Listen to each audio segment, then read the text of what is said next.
What's going on, students? Mr. Monsi here with another tutorial on how to add a picture to Google Docs using your phone. So the first thing you want to do is you want to go to Google, type in the picture that you are looking for. So I'm looking for a cartoon deer. I like this one. I'm going to hold my finger on the picture and I'm going to click on Add Photos.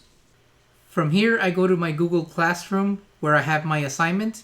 I will click on the little arrow at the bottom. I will click on the blue square, which is the Google Doc file. I will click on the pencil to edit, and I will click on the pencil to edit a second time. Here I will click on the plus symbol.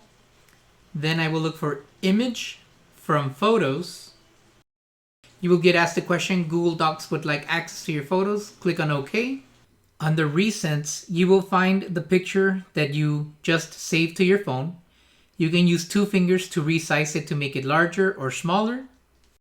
You can then tap on the side of the picture so you can start typing in your document, like the way you would for any assignment. This is the same process you can repeat to add as many pictures as necessary. You can even add other type of files such as GIFs. I hope this video has been helpful for you, and as always, you've been Monsified.